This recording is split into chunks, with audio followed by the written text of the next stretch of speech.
सहनाववतु सहनौ भुनक्तु सह वीर्यं करवावहै तेजस्विनावधीतमस्तु मा विद्विषावहै। ओम शांति शांति शांति। वैदिक जीवन पद्धति में हम एक श्लोक का स्वाध्याय कर रहे थे, एक बार पुनः उच्चारण करेंगे। तदेव शुक्रम तद ब्रह्मा तदेवामृतमुच्यते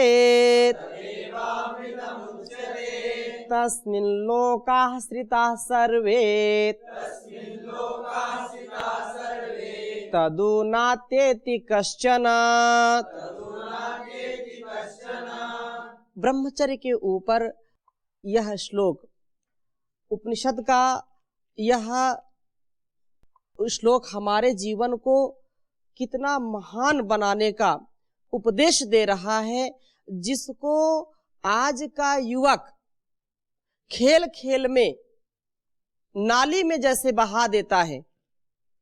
उस शुक्र को, उस वीर को, उस शरीर के सार को क्या यहाँ महत्व दिया गया है, इसको यदि हमारा युवक और हमारे राष्ट्र के जो भी युवक युवतियां हैं, स्त्री पुरुष हैं, यदि इस जीवन के तथ्य को जान लें तो कभी भी असंयम उनके जीवन में आ नहीं सकता है। उनका शरीर वज्र के समान और हृदय फूल के समान कोमल, करुणा से परिपूर्ण, वीरता से परिपूर्ण, फौलादी शरीर वाले। अस्मा भवतु नस्तनु, हमारे शरीर कैसे हो? फौलादी हो। वेद कहता है अस्मा भव नस्तनु। हमारे शरीर यदि फौलादी नहीं होंगे तो हम कार्य कैसे कर सकते हैं?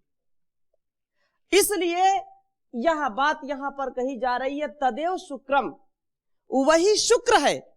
अब देखो, शुक्र को ईश्वर का स्वरूप भी मानते हैं। आपने ईशोपनिषद में पढ़ा होगा, सपर्यागा शुक्रम अकायम अवृणम अस्नाविरम शुद्धम अपाप विद्धम कविर मनीषी परिभू स्वयंभू याथा तथ्यतो अर्थान वेदधा शाश्वतीभ्यः समाभ्य। परमात्मा को भी शुक्र रूप कहा है। शुक्र का तात्पर्य क्या है? इस संसार के उत्पत्ति का मूल कारण है। वो क्या है? वो शुक्र है। वह परमात्मा शुक्र रूप है, उसको शुक्र कहा है। और हमारे शरीर में जो सार है उसको भी क्या कहते हैं? शुक्र कहते हैं। तो इस शुक्र को यदि हमने उचित अनुचित समझ करके यदि इसका संरक्षण नहीं किया तो ये जीवन को नष्ट कर देता है। इसके अभाव में जीवन हमारा नष्ट हो जाता है, क्योंकि इसके विद्यमानता में जब शरीर में शुक्र रहेगा, युवकों में और युवतियों में रज रहेगा, तो शरीर हमारा बिल्कुल स्वस्थ रहेगा। उत्साह से हम पूरे लबालब भरे रहेंगे। उत्साह का कारण क्या है? शुक्र है। जैसे परमात्मा इस पूरे ब्रह्मांड का कारण है, जो भी गति हो रही है जीव में, जो भी यहां इस संसार में चर अचर अपना अपना कार्य करने में लगे हुए हैं, वो किसकी गति से चल रहे हैं? शुक्र की गति से चल रहे हैं। शुक्र उनमें उत्साह देता है, शुक्र उसमें गति देता है, अर्थात परमात्मा उनमें गति देने वाला है। वैसे ही इस शरीर का शुक्र हमारे शरीर में उत्साह प्रदान करता है, हमारे शरीर को स्फूर्ति से भर देता है, हमारे अंदर साहस का आधान करता है, हमारे अंदर धैर्य का आधान करता है, हमारे अंदर विवेक विचार का आधान करता है, हमारे अंदर समरसता, परस्परता और कृतज्ञता का भाव, और आराम से हम बड़े बड़े मुसीबतों को, बड़ी बड़ी कठिनाइयों को आराम से ऐसे मसल देते हैं। इसकी शक्ति कौन देता है? शुक्र देता है। इसलिए जो इस संयम पूर्वक जीवन को व्यतीत करते हैं, शुक्र को जो संरक्षित करते हैं, वे कभी भी धोखा नहीं खाते। इसलिए शुक्र का रक्षण हर युवक को ब्रह्मचर्य पूर्वक करना चाहिए। शुक्र ब्रह्म है, शुक्र उत्पत्ति का कारण है। यह बलिष्ठ संतान को जनने में, अर्थात उसका उत्पत्ति का कारण कौन होगा? शुक्र। शुक्र जिसका दूषित हो गया है, उसकी जो है संतानें भी बिल्कुल बीमार, लाचार और इतनी कमजोर होती हैं, उनका जो है रोग सहने का जो प्रभाव होता वो नहीं होता, रोग प्रतिरोधक क्षमता भी नहीं होती उनके अंदर। इसलिए ये बहुत बड़ी बात यहां पर कही जा रही है, और एक शब्द यदि हम धारण कर लें तो हम इससे अपने जीवन को धन्य बना सकते हैं। तदेव शुक्रम तद ब्रह्मा, वही क्या है? ब्रह्म है, वही ब्रह्म है। क्यों? क्योंकि शरीर में जब शुक्र विद्यमान रहता है तो हमारा हृदय भी ठीक काम करता है, हमारा मस्तिष्क भी ठीक काम करता है, हमारे शरीर का ब्लड सर्कुलेशन, रक्त संचार भी ठीक चलता है, सारे अंग बिल्कुल ठीक ठीक काम करते हैं जब व्यक्ति ब्रह्मचर्य युक्त जीवन जीता है। ब्रह्मचर्य का पालन अत्यंत अनिवार्य है, और वह ब्रह्म शक्ति देता है, हमको गति प्रदान करता है। तदेव अमृतम उच्चते, वही अमृत कहा गया है।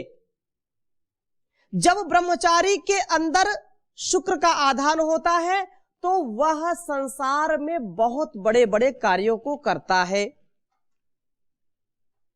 जिसमें उसका अस्तित्व पूरे दुनिया में देखा जाता है। जैसे परम पूज्य स्वामी जी महाराज या हमारे जो भी महापुरुष हुए हैं, उनका जीवन, उनका चरित्र बहुत ही उन्नत था। आज भी हम उनका नाम लेते हैं कि नहीं लेते हैं? क्यों? क्योंकि उन्होंने अपने आप को साधा, और साध करके ऐसी साधना की जिससे आज तक हम उनका नाम लेते हैं। ये बहुत बड़ी बात है। तस्मिन लोकाश्रिता सर्वे, ये लोक शुक्र पर आधारित है, ये लोक ब्रह्म पर आधारित है। यदि ब्रह्म नहीं होगा, शुक्र नहीं होगा, तो ये लोक भी चल नहीं सकता है। उस परम पिता परमेश्वर को भी शुक्र कहा है, और हमारे अंदर जो शुक्र है उसका यदि हमने संरक्षण नहीं किया, उसका यथोचित उपयोग नहीं किया, जो ब्रह्मचारी अखंड ब्रह्मचर्य पालन करते हैं, नैष्ठिक जो ब्रह्मचारी हैं, उनका जो वीर्य होता है इस धरा का उपकार करने के लिए होता है। अपने स्वार्थ में, अपने भोग की भावना में वो कभी बहते नहीं है। प्रभु स्वामी जी कहते हैं, जो बह गया सो भोगी और जो ठहर गया सो योगी। तो ऐसे योगी, महात्मा, ब्रह्मचारी, जिनमें दिव्यता का आधान करता है शुक्र, इसलिए ब्रह्मचर्य का पालन, शुक्र की रक्षा नितांत आवश्यक है। और सब लोग उसी के आश्रय में है, उसके बाहर कोई जा नहीं सकता। आगे इसी बात को कह रहे हैं कि यह मुंडकोपनिषद का एक श्लोक आपके सामने रख रहा हूं, बहुत उत्तम बात है।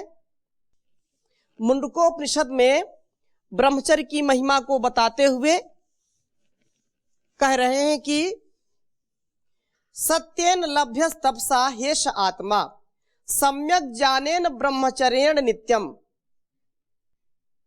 आत्मा का जो स्वरूप है, आत्मा के स्वरूप को समझ करके, आत्मा के तथ्य को जान करके व्यक्ति जीवन को अच्छी प्रकार से जी सकता है।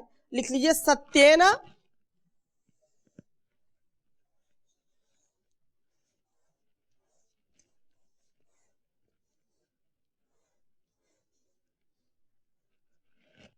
सत्येन लभ्यस तपसा।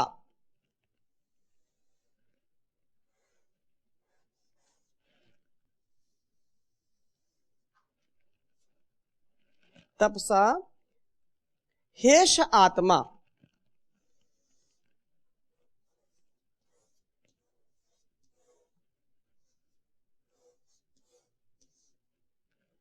हेष आत्मा।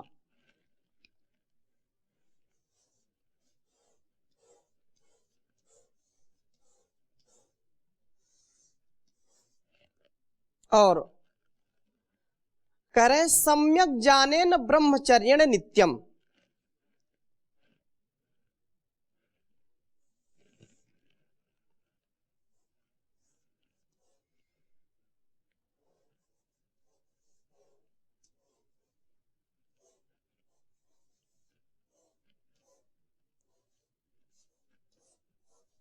सम्यक ज्ञानेन ब्रह्मचर्येण नित्यम।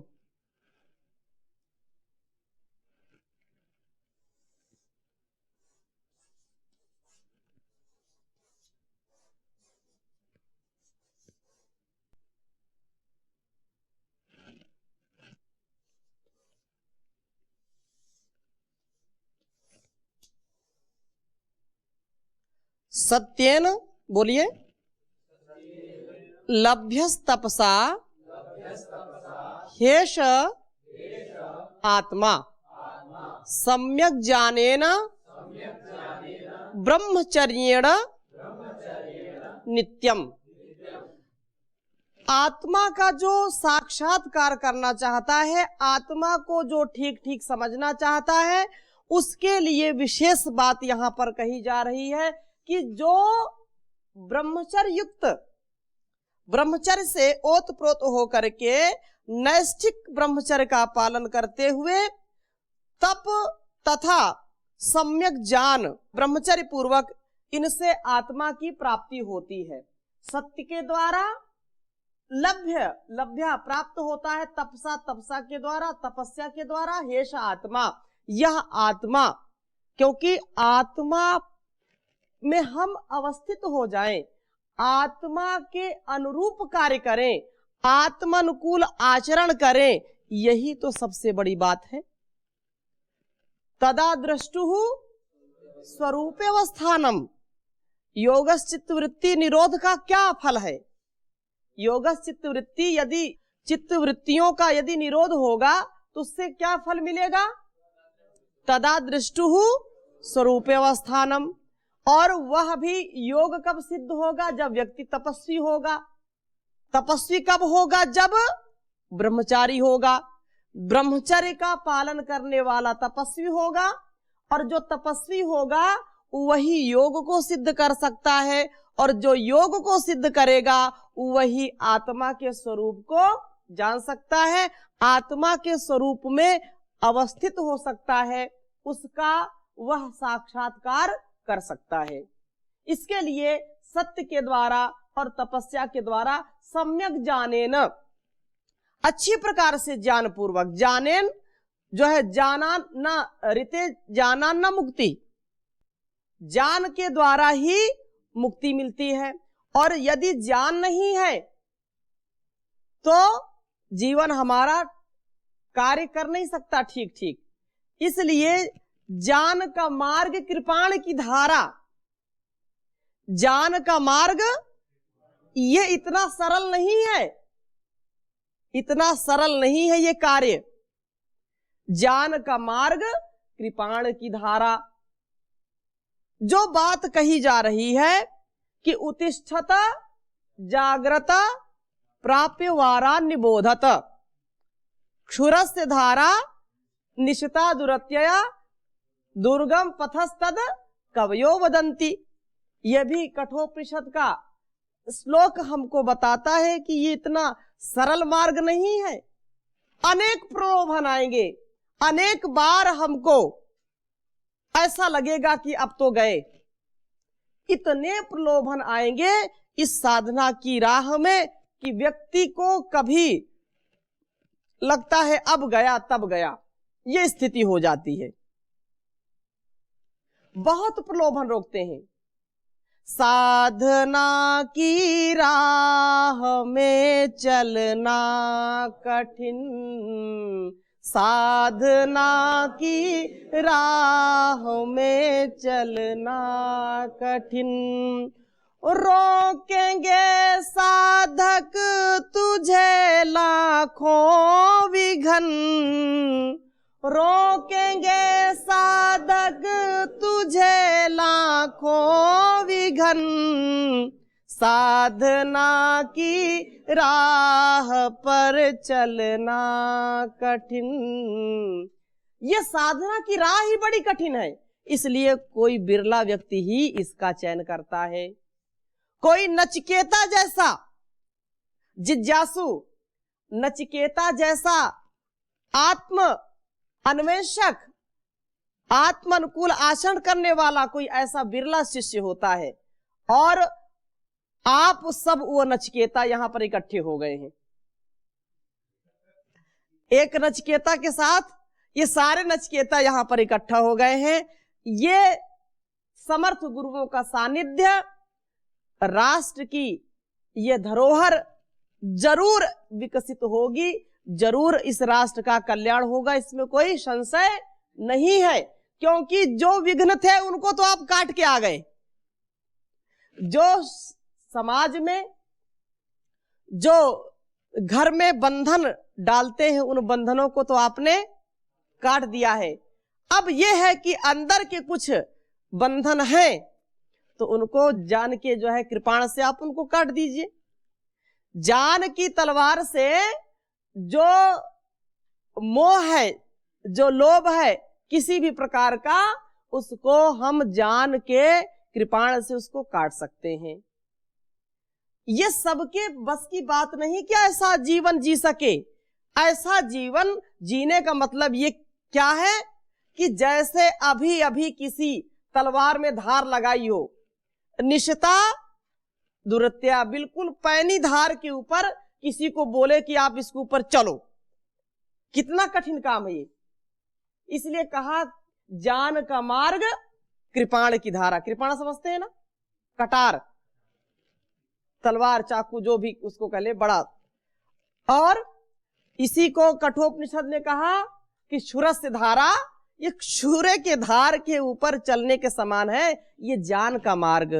ये ऋषियों का दुर्गम पथस्तद कवयो वदंती, ये दुर्गम है, ये इतना सरल मार्ग नहीं है। लेकिन यदि इस पर चलना है आपको तो उसके लिए सुगम कौन बनाने वाला है इसको? वो है ब्रह्मचर्य, वो है शुक्र की रक्षा करना। ब्रह्मचर्य पूर्वक आप सब कुछ पा सकते हो। जिनके जीवन में ब्रह्मचर्य है वो सब कुछ पा सकते हैं, और जिनके जीवन में नहीं है, ऐसे बिल्कुल मरे मरे मरे मरे सड़े गले। एक हास्य कलाकार है, उसने कविता लिखी थी, तो एक पंक्ति आपको सुनाता हूं कि आज का युवक क्या है, जिसने जीवन को जीने की कला नहीं सीखी, जिसने अपने जीवन को नशे में डाल दिया, जिसने अपने जीवन को व्यभिचार में डाल दिया, जिसने अपने जीवन को संयम में नहीं बांधा, तो उसकी स्थिति क्या है कि बाहर से तो बहुत अच्छा दिखाई पड़ेगा, अंदर से बिल्कुल मरा मरा है, बिल्कुल टुटुरुट्टू बनते फौलादी है, फैशन के दौर में भी लूजर ही रखे इज्जत, कुछ दम न शरीरों में। शरीर में कोई दम नहीं है, ऊपर से लूजर पहन करके टहलते रहते हैं, दिखाते रहते हैं।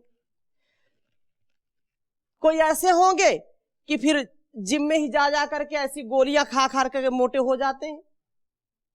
उनके शरीर में दम नहीं होती, दिखावा खूब है।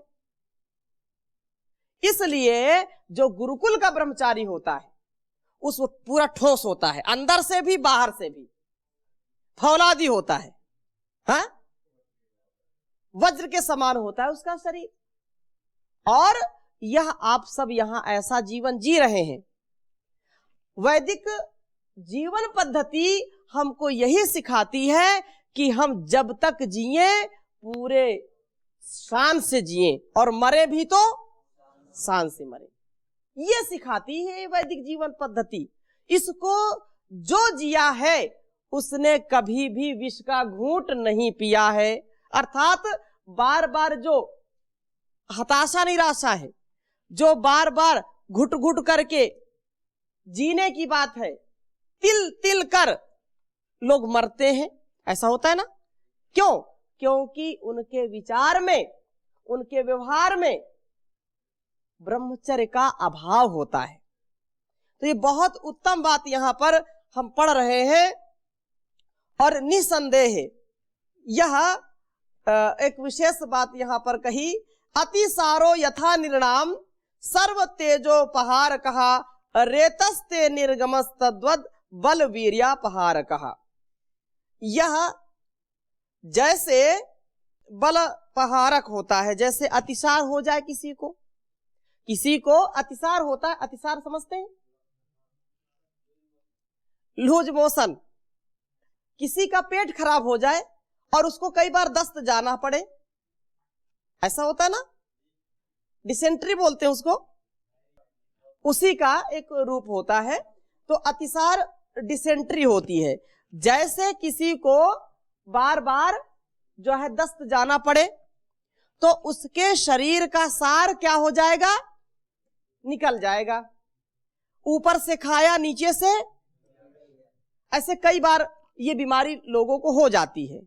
अतिसार यथा निर्णाम सर्व तेजोपहार का, उसका तेज सारा नष्ट हो जाता है। 10-20 बार किसी को जो है लूज मोशन हो जाए तो उसका तेज क्या हो जाता है? नष्ट हो जाता है, क्षीण हो जाता है।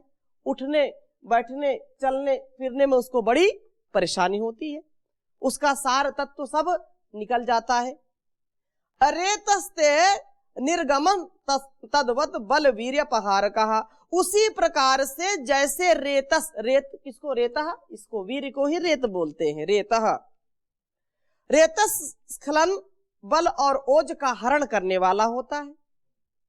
ये हरण कर लेता है हमारे तेज को, हमारे ओज को। जब ब्रह्मचर्य का पालन करते हैं तो यह हमारे शरीर में उत्तरोत्तर वृद्धि करता है, तेज को बढ़ाता है। व्यक्ति दूर से ही दगमगाता है, उसका चेहरा देदीप्यमान होता है, तेजस्वी होता है वो। और इस बात को और कहा, यथा इक्षुदंड निस्सारा पीडिस तद्वद ही पुमान भवति निस्सारो रेतसो ही विनिर्गमात। जैसे गन्ने को कोल्हू में पेलते हैं, डालते हैं ना, तो जब उसका रस निकल जाता है तो कैसा होता है? बिल्कुल खोखला होता है, निस्सार होता है, उसमें कोई सार नहीं होता है। उसी प्रकार से जैसे, अच्छा उस मशीन को नहीं जानते तो आप जब गन्ना चूसते हैं तो जब तोड़ करके दांतों से उसको चूस लेते हैं, उसके बाद उसको फेंक क्यों देते हैं? क्योंकि उसमें कोई रस, वो नीरस हो गया, ऐसा आप चूसते हैं ना। तो गन्ने को जैसे दांतों से या कोल्हू से पीड़ित होने पर निस्सार हो जाता है, वैसे ही रेत स्खलन होने से मनुष्य है वो निस्सार हो जाता है। हाँ, इसलिए इसका ध्यान रखना चाहिए। यदि हम इसका ध्यान रखेंगे तो कभी भी हमारा जो सार है वो कभी बिल्कुल बेकार नहीं होगा, उसको हम संभाल के रखेंगे।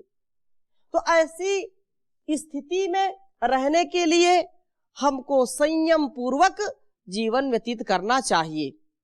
यदि संयम है, संकल्प है, तो साहस है, शौर्य है, धैर्य है। ये सब एक गुण के आने से ये सारे गुण अपने आप धीरे धीरे आने लगते हैं। और एक अवगुण आ गया तो उसी से और भी अपने सहपाठियों को, उसके जो भी साथी संगाती उनको भी ले आएगा, अपने मित्रों को ले आएगा, जिससे हमारे शरीर के जो अभिन्न और बहुत सहायक, इस साधना में सहायक अंग होते हैं, इंद्रियां होती हैं, उनको क्या करता है? शिथिल कर देता है, उनको सब नष्ट भ्रष्ट कर देता है और व्यक्ति असमय में अपने जीवन लीला को समाप्त करके इस धरा को छोड़ करके चला जाता है। इसलिए परमात्मा का ध्यान, उस परम पिता परमेश्वर का सदा चिंतन करते रहे, यह ब्रह्मचारी का कर्तव्य है। ब्रह्म में विचरण करना, ब्रह्म युक्त आचरण करना। नहीं तो ऐसा जीवन आया और चला गया, पता ही नहीं चलता। बचपना खेल में बीत गया, जवानी भोग में बीत गई और वृद्धपन में केवल पछताना होता है। बालस्तावत् क्रीडासक्ता तरुणस्तावत् तरुणीरक्ता वृद्धस्तावत् चिन्तामग्नः परमे ब्रह्मणि कोऽपि न लग्नः भज गोविन्दं गोविन्दं भज मूढ़मते। तो जीवन में उत्कर्ष प्राप्त करना है तो ब्रह्मचर्य का पालन अवश्य करना चाहिए। सभी युवक और युवतियों को, स्त्री और पुरुषों को जो जीवन को सुखमय जीना चाहते हैं तो इस ब्रह्मचर्य रूपी घुट्टी का पान जरूर करें। इन्हीं शुभकामनाओं के साथ आज की कक्षा को यहीं विराम देते हैं। शेष चर्चा अगली कक्षा में करेंगे। ओम शांति शांति शांति।